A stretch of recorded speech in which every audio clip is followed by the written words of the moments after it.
Introdução aos Fundos de Investimentos Imobiliários. André Luiz Ferreira da Silva Batti. Para você que quer investir no mercado imobiliário, ter acesso a grandes empreendimentos prontos ou em construção, receber renda de ativos como lajes comerciais, galpões, shoppings, bancos, universidades, hotéis e hospitais. A alternativa são os fundos de investimentos imobiliários. Nesses fundos você consegue investir com pouco dinheiro e sem sair de casa, operando na Bolsa de Valores. Através de uma linguagem simples e acessível, o autor nos mostra como investir neste mercado. Investimentos em imóveis. Muitas pessoas consideram o imóvel de moradia como um investimento, mas é somente a partir do segundo imóvel que podemos considerar desta maneira, como uma casa de veraneio, por exemplo. O imóvel de moradia recebe mais investimentos materiais e emocionais, e acabamos ficando menos sujeitos a querer vendê-lo. O autor cita algumas formas de investimentos em imóveis, os objetivos, seus riscos e resultados. Compra de imóvel pronto para alugar. Visa tanto aos ganhos com a valorização do imóvel como a venda vinda dos aluguéis. O risco maior neste caso é a falta de inquilinos e a inadimplência. Compra de imóvel em construção para alugar. O imóvel ainda não está totalmente construído e muitas vezes não totalmente pago. Há dois riscos adicionais: o risco da construção em si e o risco de não alugar rápido. Mas nessa situação, o imóvel novo acaba sendo mais valorizado do que um imóvel já usado. Aquisição alavancada de imóvel em construção para alugar. Aqui o objetivo é que a geração de aluguel seja responsável pelo pagamento de parte dos custos da compra. Os compradores precisam se preparar para 2 períodos. O primeiro sem renda, enquanto o imóvel não está pronto, e até quando não alugar.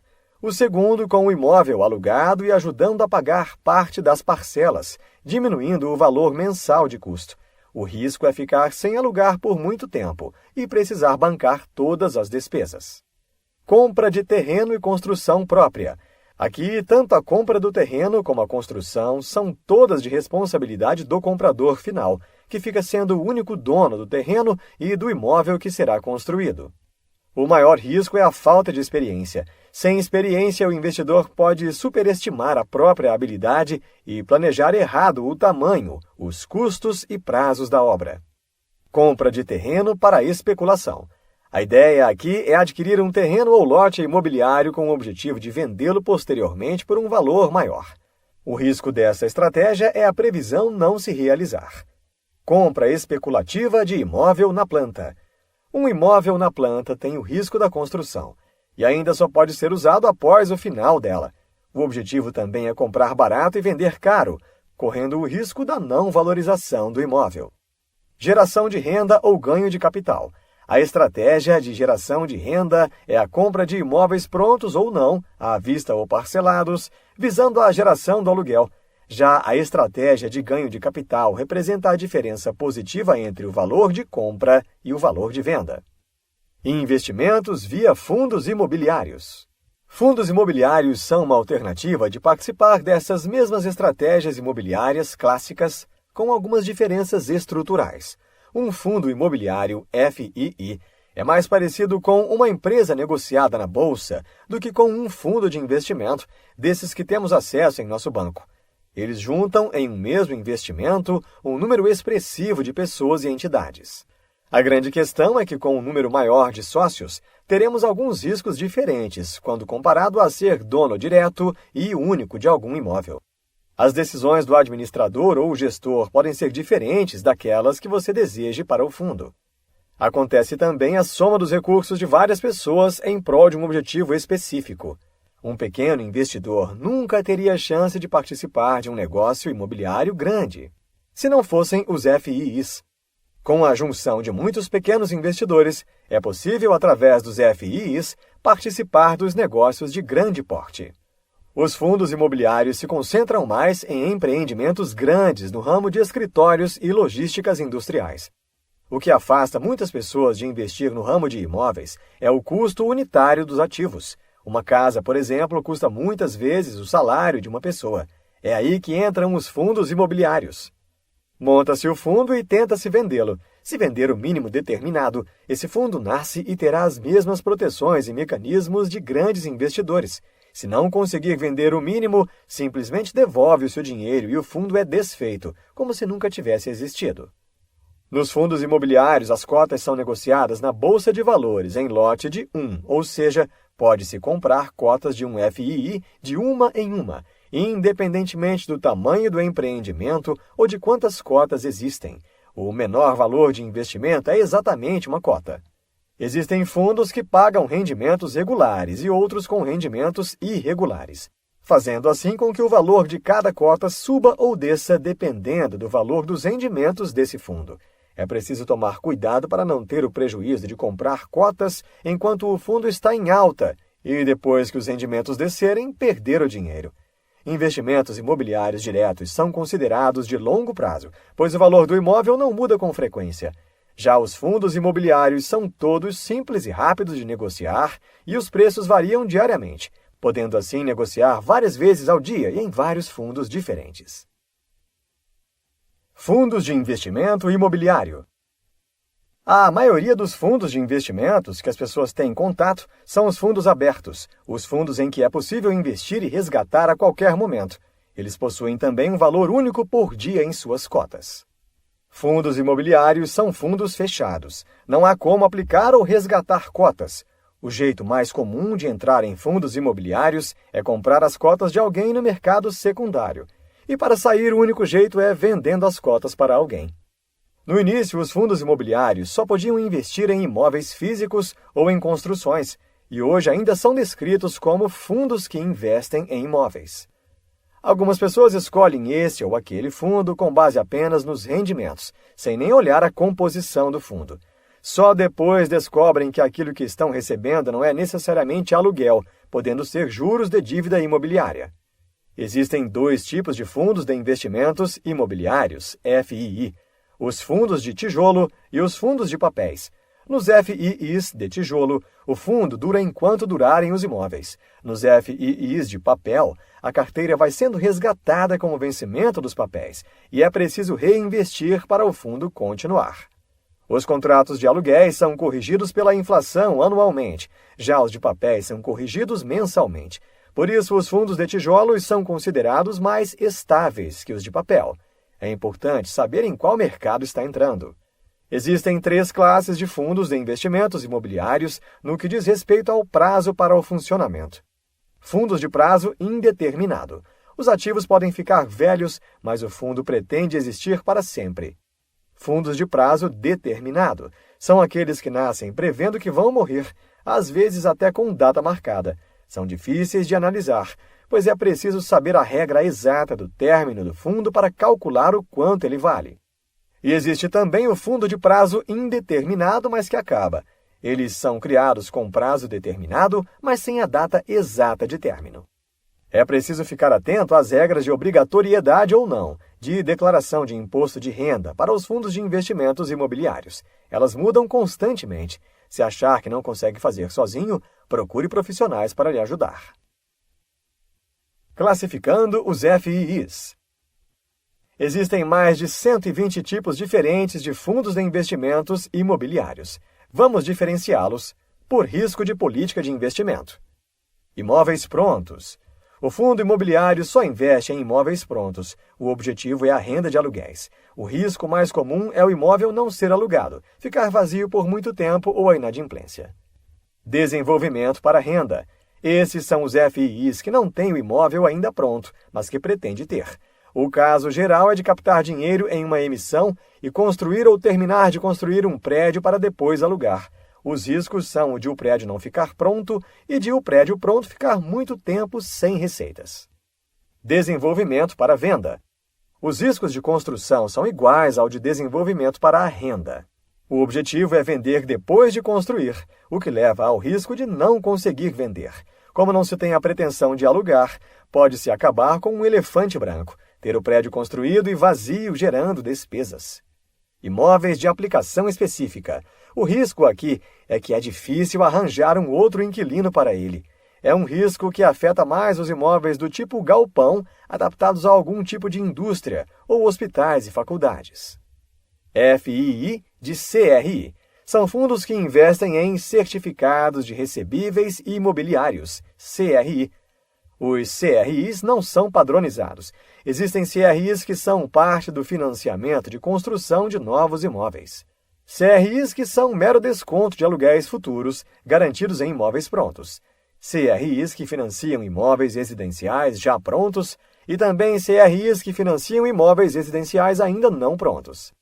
A grande vantagem dos CRIs é que, se tudo der certo, eles são títulos de renda fixa. Por prazo. Prazo determinado. Já nascem com prazo de validade. O fundo tem uma estimativa em meses ou anos que espera executar alguma estratégia e depois desinvestir para encerrar. Prazo indeterminado. São aqueles que não têm prazo para acabar a princípio. A venda dos ativos do fundo ou a decisão do próprio encerramento do fundo só pode ser feita em assembleia. Prazo indeterminado, mas que acaba. Possuem prazo indeterminado, como o nome diz, mas podem virar de prazo determinado. Isso é mais provável de ocorrer em fundos menores. Por ativo subjacente. Investimento em tijolo. FIIs de tijolo são aqueles que investem em imóveis prontos, no geral para receber aluguel, e tudo o que pode acontecer com um imóvel no mundo real pode ocorrer com um imóvel dentro de um FII. Investimento em CRIs. Certificados de recebíveis imobiliários, CRI, são instrumentos classificados como de renda fixa. Investimento em FIIs. Um fundo de fundos imobiliários, ou FII de FII, é um FII externo, que capta dinheiro e investe em outros FIIs internamente. Por tipo de imóvel. Laje. Laje comercial ou laje corporativa é o nome que se dá aos grandes espaços em grandes prédios.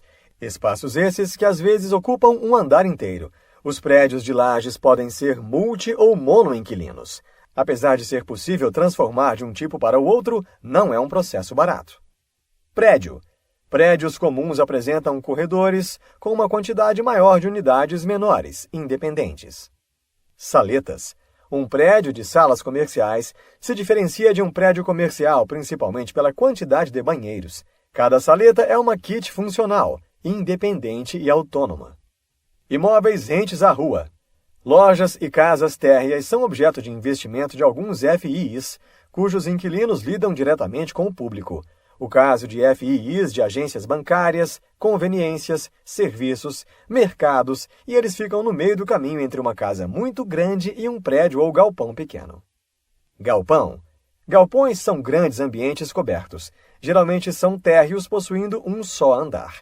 Eles têm a vantagem de serem prédios relativamente baratos de construir e de manter, mas também rendem bem menos em termos de aluguel por metro quadrado. Shopping centers. Grandes centros comerciais. São grandes ambientes de fino acabamento, com amenidades em variados graus de luxo, planejados de forma a atrair o comércio de alto valor agregado. Por destinação de uso. Instituições bancárias. Imóveis destinados a instituições bancárias costumam ser de dois tipos bem distintos: imóveis muito velhos ou imóveis muito novos. Logística e indústria. As atividades de logística e indústria são desenvolvidas em ambientes de galpões. Galpões destinados à logística são mais genéricos, sem as grandes alterações específicas que são necessárias aos processos industriais. Já galpões com destinação industrial geralmente ocorrem fora das cidades, por causa de restrições ambientais. Shoppings são centros de consumo e, portanto, estão intimamente ligados aos ciclos econômicos. Hotelaria. Fundos que exploram o ramo hoteleiro têm algumas semelhanças com o setor de shoppings. A diferença é que o setor de hotelaria é muito mais sensível ao contexto internacional e aos eventos de grande magnitude. Varejo. No geral, é um setor de grandes marcas, com contratos feitos para durar décadas. Os imóveis podem ser desde pequenos prédios a grandes galpões. Campi. Locais onde são desenvolvidas as atividades de faculdades, universidades e outras instituições de ensino superior. Ainda existem muitos outros tipos de FIIs não citados. O importante é você saber onde está investindo e qual a finalidade. Investindo em FII. A primeira estratégia de investir em FIIs é adquirir uma fonte de renda, uma renda mensal passiva. trocar dinheiro de hoje por ativo que gere renda, dinheiro novo, no amanhã. Através da reaplicação desse dinheiro novo em novas cotas, o seu patrimônio vai crescendo, uma espécie de juros compostos. Assim, seu patrimônio cresce, pois estará sempre comprando. Quanto mais diversificada for a sua carteira e quanto mais FIIs tiver, melhor para a sua aposentadoria. Quanto mais fundos de investimento tiver, isso diminui a necessidade de acompanhar com tanta frequência os resultados. E também, quanto maior a diversidade, quando houver prejuízo em algum fundo, outro cobrirá suas despesas. A distribuição das posições deve ser por igual, pelo menos no começo. Depois, com o tempo, você aprenderá a dividir melhor, por algum motivo específico ou por alguma preferência. Para comprar, se você está começando e vai colocar um mesmo valor todo mês, o ideal é comprar um fundo por mês. Mas se vai começar a investir com um valor grande, o ideal é somar o total que pretende investir em 2 anos. Pensar em como seria a carteira se esse dinheiro já estivesse investido, e então comprar as posições dessa carteira aos poucos, cada compra mensal, até ir se aproximando da carteira idealizada. O objetivo não é se estressar com qual ativo comprar, simplesmente escolher uma posição ainda não completa e comprar aos poucos, até o volume planejado. O ideal é sempre reinvestir os rendimentos recebidos, principalmente no início e maturação da carteira, e nunca comprar o mesmo ativo. O que faz crescer os rendimentos são as novas compras. O certo é nunca parar de reinvestir, nem que seja um pouco por mês, mas que seja constante. A regra geral para poder pensar em parar de trabalhar é quando se tem uma renda passiva o dobro das despesas mensais, para ter uma folga e sempre estar no positivo. Para investir é preciso, antes de mais nada, conhecer os imóveis ou a carteira do fundo. Isso só se faz com os relatórios mensais atualizados. Portanto, estudar nunca é demais. Sua capacidade de persistir no começo será uma pré-condição da sua sobrevivência no final. Persista por um tempo, mesmo ficando inquieto no começo. Mas se essa inquietação não passar, deixe de lado. Você ainda não está no momento de investir. Tanto para você que vai persistir ou para você que vai desistir logo no começo, a dica é sempre começar pequeno. Aos poucos, conseguirá conquistar os seus objetivos. Insta Insights. Troque dinheiro hoje por um ativo na esperança de trocar esse ativo por dinheiro no futuro. Só podemos considerar um imóvel como investimento quando não precisarmos utilizá-lo como moradia. Quanto mais FIIs tiver e quanto mais diversificada for a sua carteira, melhor será a sua aposentadoria. Para pensar na aposentadoria, tenha uma renda passiva com o dobro de suas despesas mensais. Neste livro, você aprendeu que existem vários tipos de fundos de investimentos imobiliários, e não necessariamente são investimentos em imóveis. Podem ser fundos de tijolos ou fundos de papéis. O importante é saber no que realmente o fundo investe e qual a intenção do seu investimento. Comece sempre pequeno, pois aos poucos chegará no seu objetivo. Basta ser persistente e paciente. Analise qual é o melhor caminho para diversificar a sua carteira e assim conseguirá sua independência financeira.